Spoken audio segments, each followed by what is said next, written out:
Welcome to the channel, Tessie here, and on this channel we discuss so many things, viral topics, my lifestyle, better outcomes for Black women and women in general in dating and more. So grab yourself a glass of something nice, it could be a glass of wine, some snacks. I've got here a cup of chocolate juice and my natural hair, love it. Come and sit down with me and let's have a discussion. So smash the subscribe button, smash the like button because you're going to absolutely love today's topics and it's going to be very juicy. So today we're going to be talking about the Black women who are still going on Fresh and Fit podcasts and the fact that Black women are still addicted to humiliation and being humiliated online. So a couple of weeks ago, a Black woman went on a Fresh and Fit podcast as they normally do, and she got absolutely insulted, abused, ganged up on by the other members on the podcast. She was physically beaten by the other women, and the co-host of that disgusting, filthy, misogynistic trash podcast called her the N-word. And that's the N-word with the R, not the A. So at this point, I think I genuinely need aliens to come down so that I can use their probing technology to understand the thought process of the Black women who go on these type of podcasts to get humiliated. It disgusts me to see Black women harm themselves this way, to see dark-skinned Black women, Black American women, African women, Caribbean women go on Fresh and Fit podcasts time and time again to get humiliated, insulted, and physically abused. And it has occurred to me that Black women are addicted to the trauma of humiliation and they're addicted to being humiliated online. Black women are still performing unnecessary emotional labor. And what do I mean by that? It is unnecessary emotional labor for you as a Black woman to go into an environment that you know is hostile, to seek people who are determined to misunderstand you to try and get them to understand you. That is unnecessary emotional labor. And a lot of Black women do not realize this is the same kind of patterns you engaged in when you called up KS and you called up a man who had not one successful track record of a healthy relationship to seek relationship advice, and you got absolutely obliterated and insulted. And it is absolutely disgusting for me to see Black women go on podcasts that are designed to destroy your self-esteem, destroy any chance of you loving yourself, destroy your self-image, and also destroy what you represent and who you represent. This is a sickness. It is an addiction, right?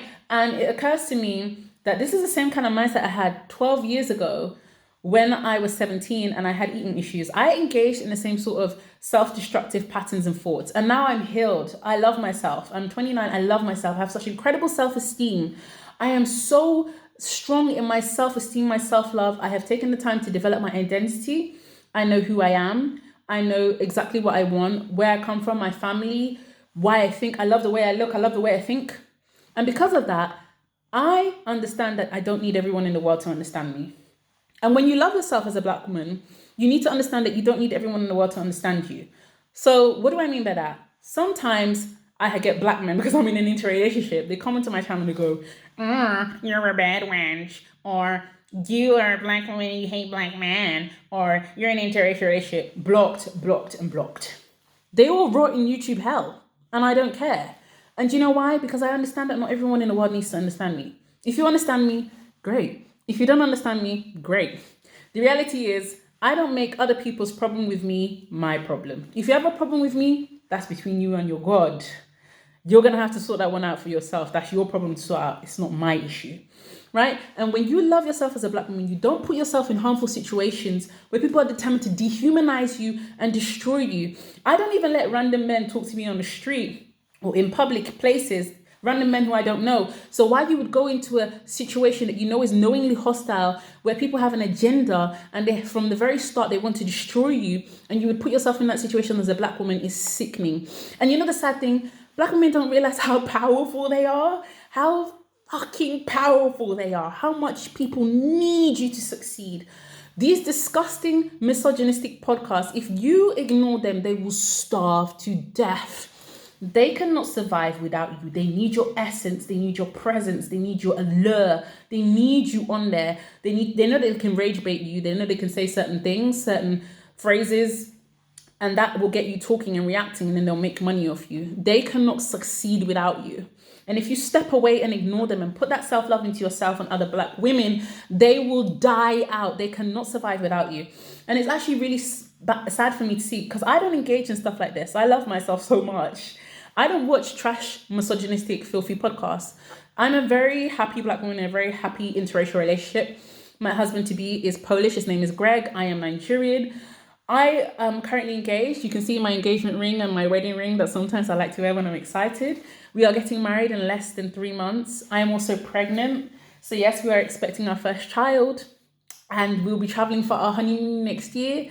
And then we'll also be going for the traditional wedding in Nigeria, which will be happening in Nigeria because the UK wedding is happening here in the UK. So that leads into my other point, actually, because I've also realized that black women are also addicted to seeking approval from colorist, misogynistic black men, because the co-host of that disgusting podcast, that trollop, right?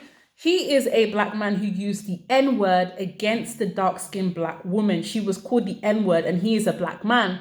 And it has occurred to me as a black woman having a biracial child that one of my biggest worries is my biracial child growing up and experiencing or encountering a colorist black man. That is a very big worry of mine, because many mixed women who are biracial and have one black parent have actually documented and talked about their experience with black men and how colorist black men have fetished them for their skin tone, the fact that they were mixed, their hair texture, their eye color.